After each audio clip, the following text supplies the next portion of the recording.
So your capacity increase, you always compare capacity. When you're talking about capacity, you compare it back to analog, right? So capacity increase is about 3. If I look at GSM, one channel is not 30 kilohertz wide, but 200 kilohertz, a lot wider. And then they split it up in 8 time slots.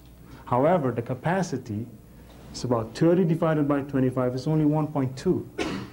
So the GSM system doesn't have a higher capacity than our system. We have a higher capacity. So when you hear 8 time slots, people right away think, oh, they have a higher capacity. No, they don't. All right? CDMA uses a very wide voice channel. The capacity calculations in CDMA, though, are a bit more complex. There's a lot more involved, and for the ones amongst you that are really interested, I have the formula for you, and I'm quickly going to shift it aside, because this is not about formulas. But you could get about almost a capacity increase in CDMA of 1 to 16, 1/6, if it works well. CDMA is still going through some fixing up of some of the problems they're having, all right? There are some problems with features still, but they're fixing these problems as we go. We ourselves at Comcast are part of the CDMA committee. So this is why we don't slant CDMA.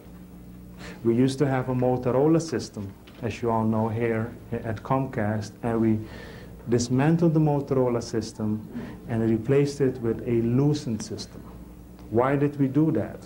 Because the Lucent system, formerly AT&T, allows one to use any protocol you want.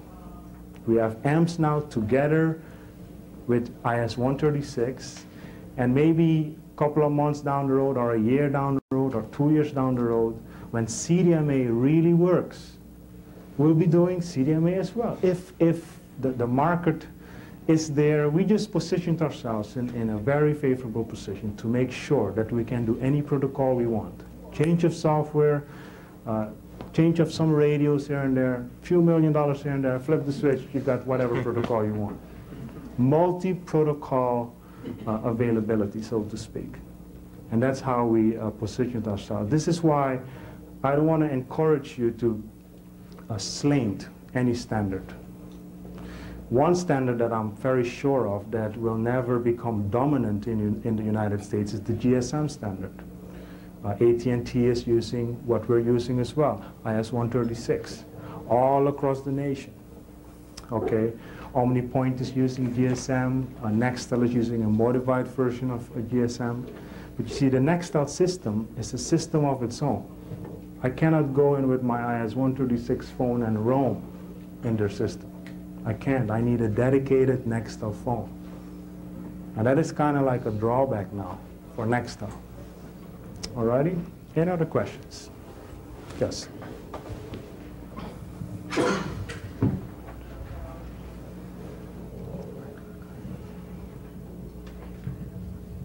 Will all phones be able to go anywhere digital? You're saying that with Nextel they have to stay in their designated area.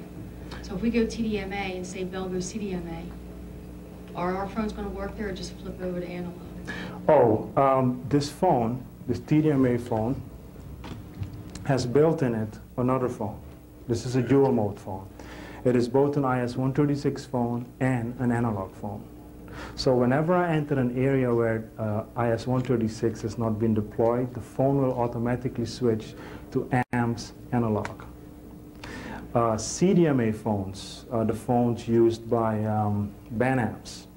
Okay, they're deploying CDMA. Their phones have built in a CDMA phone and an analog phone because there is not that much CDMA coverage. So to ensure that the customer will still enjoy service, they make sure that there is another phone built in. And we have the same setup. You know, we use dual mode phones. So is TDMA better than CDMA? No, because they're both digital. TDMA means digital.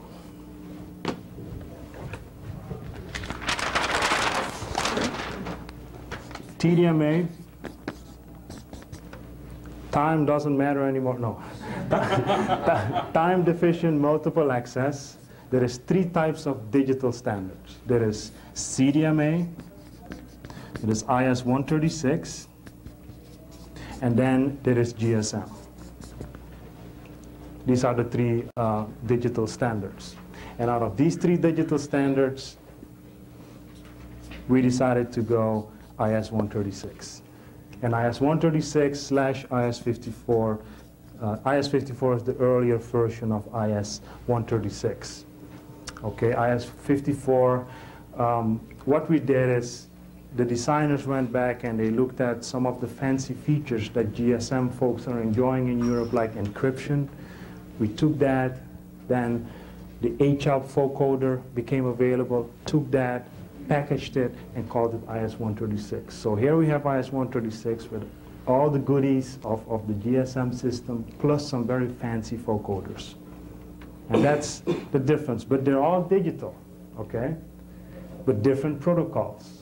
Remember what I said about protocols. A protocol defines how you're going to split up your signals, how you're going to arrange them in a voice channel. It's like deciding whether or not we're going to drive on the right side of the road or on the left side. I mean, both are driving. You see, but if we agree to drive on the right side, you should not start driving on the left side of the road, because then you're heading for a collision. You see, so same thing with the phone. If I know that my system supports IS-136, and somebody comes in my footprint with a CDMA phone, it won't work, unless that phone has another phone built in it, like amps, so that it will work in my analog network. And everybody's doing that, because not everybody has all their coverage issues solved. All right? The thing about TDMA, because it is digital, zeros and ones, I can do all sorts of interesting things. I can send numbers.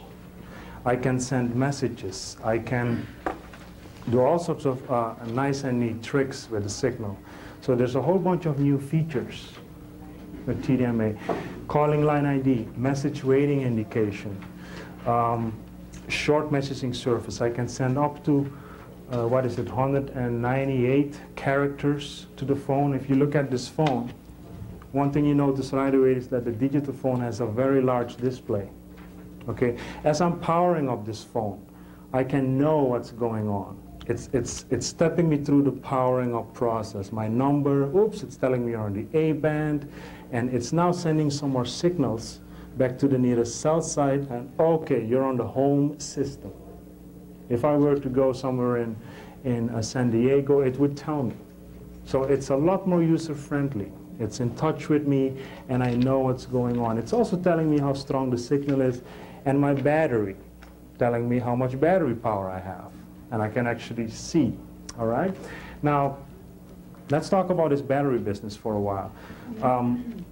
With a digital phone, you have some more battery power, because the phone is so smart that the phone kind of puts itself to sleep. You know, it's like you watching television and you're waiting for Seinfeld to come on, you know, and then, okay, now I'm awake.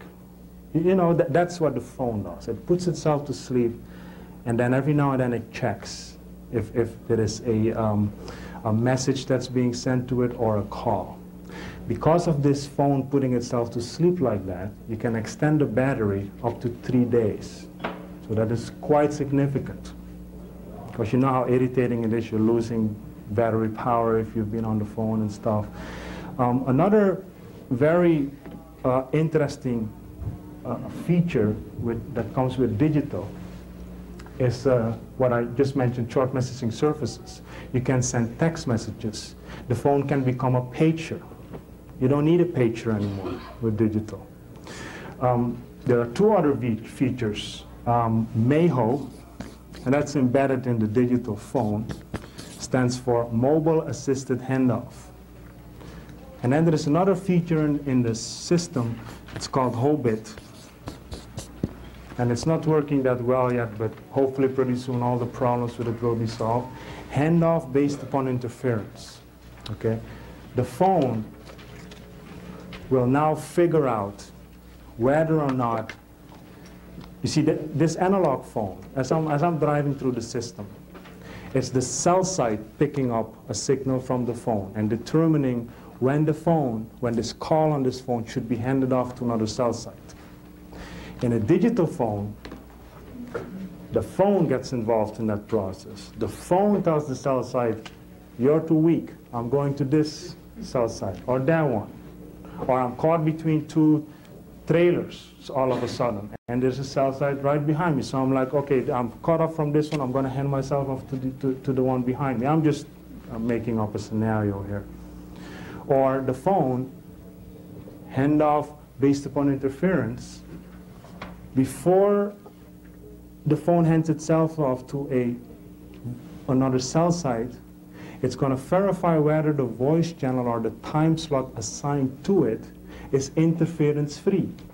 You mentioned interference to me earlier. If there is interference on that time slot, it's going to look for another one. So you'll find that in digital, you will have less interference.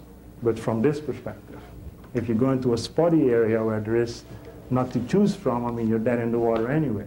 You know? So, but this is, in my opinion, where the power of digital is. And that's that the phone is smart and the phone is getting involved in all of these complex activities. All righty? Questions? Yes.